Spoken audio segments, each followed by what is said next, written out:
सचिव जी आर शुक्ल, प्रदेश प्रभारी क्रांतिकारी पत्रकार परिषद। बंधुओं, आज जौनपुर के ब्लॉक खुटहन के सभागार में प्रदेश के अनेक जिलों के पत्रकारिता जगत के जुड़े और क्रांतिकारी पत्रकार परिषद के पदाधिकारी गण, जिनका अभी हाल में चयन हुआ था, उनका शपथ ग्रहण समारोह और होली मिलन समारोह दोनों का आयोजन था। सभी पत्रकार उत्तर प्रदेश के अनेक जनपद से यहाँ पर सम्मिलित हुए। लगभग 150 की संख्या में नवनियुक्त पत्रकारों को उनके कार्य के लिए, उनकी कर्तव्य निष्ठा के लिए शपथ ग्रहण कराया गया। साथ ही साथ समाज के अंदर व्याप्त जो कुरीतियाँ हैं, कलम की ताकत से उसको समाज के पटल पर लाकर लोगों को न्याय दिलाने का संकल्प लिया। साथ ही साथ पत्रकार बंधुओं के व्यक्तिगत जीवन की जो समस्याएं हैं, उन्हें एकजुट होकर शासन और प्रशासन तथा जनप्रतिनिधियों के बीच में रखकर उसके निराकरण करने के लिए भी संकल्पित हुए। आज के इस कार्यक्रम में क्रांतिकारी पत्रकार परिषद के केंद्रीय प्रमुख डॉक्टर अनिल दुबे आज़ाद के साथ अनेक बुद्धिजीवी, समाज के संभ्रांत लोग, जनप्रतिनिधि और प्रेस प्रतिनिधि यहाँ पर उपस्थित रहे।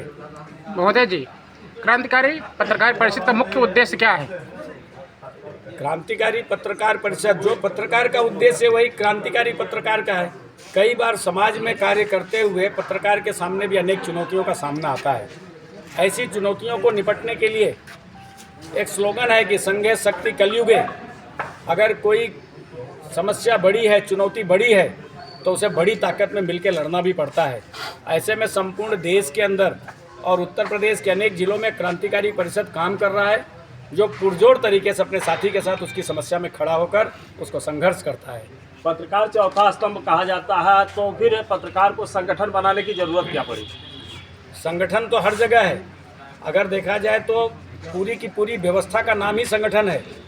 अगर आज किसी शासन अथवा प्रशासन में बैठे व्यक्ति के ऊपर कोई आपत्ति आती, कोई आरोप आता है, तो पूरी व्यवस्था के साथ खिलवाड़ माना जाता है।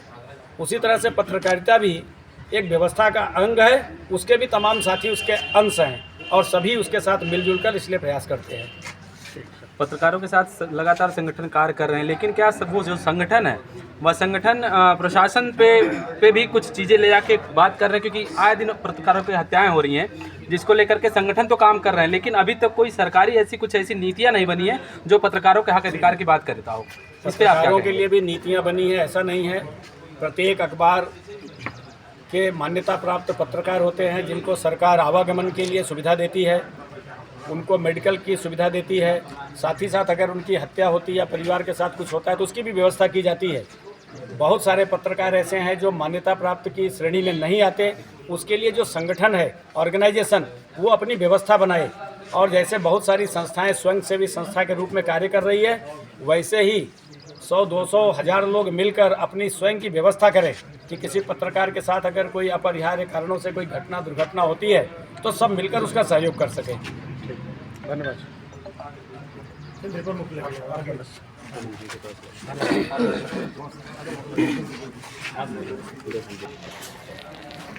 आज ये जो आयोजन हुआ उसमें बहुत ही सुंदर ढंग से सारी बातें रखी गई। जैसा कि आप लोग जानते हैं, पत्रकार चतुर्थ स्तंभ लोकतंत्र का कहा जाता है, लेकिन यह तभी संभव है जब पत्रकार भी पत्रकार की तरह रहें और पत्रकारिता का स्तर न गिरने दें। और कोई सवाल पूछना है भाई? बस ठीक। सर, केंद्रीय प्रमुख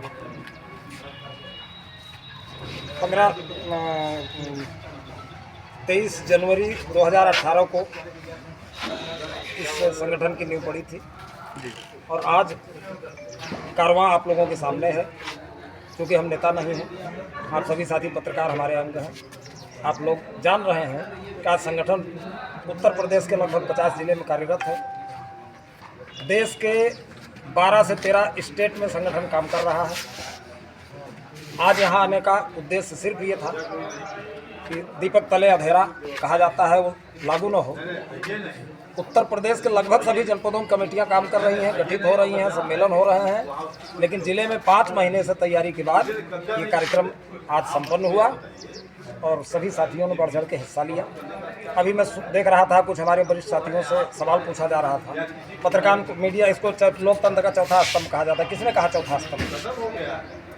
ये कौन बताया कि चौथा स्तंभ कहा जाता है? क्यों कहा जाता है? इस पर आप लोगों को गुस्सा नहीं आई कभी? कहा चौथा स्तंभ हो भाई, तीसरा क्यों नहीं हो? दूसरा स्तंभ क्यों नहीं हो? पहला स्तंभ क्यों नहीं हो? कोई साथी बताएगा क्यों? ये हम ही को बताना पड़ेगा।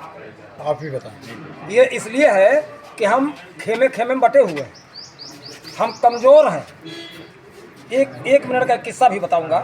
जब आप पढ़ते रहे होंगे, जो बच्चा सबसे खुराफाती होता था वो पढ़ने वाले बच्चे के बगल में जाके बैठता था और उसको धक्का मारता था, और किसको फला अपनी गोल बैठाता था, और वो पढ़ने वाले बच्चे को जिसको डिस्टर्ब करने जाते थे वो धक्का मार के बेंच से बाहर कर देते थे। आपकी वही हाल हुई है।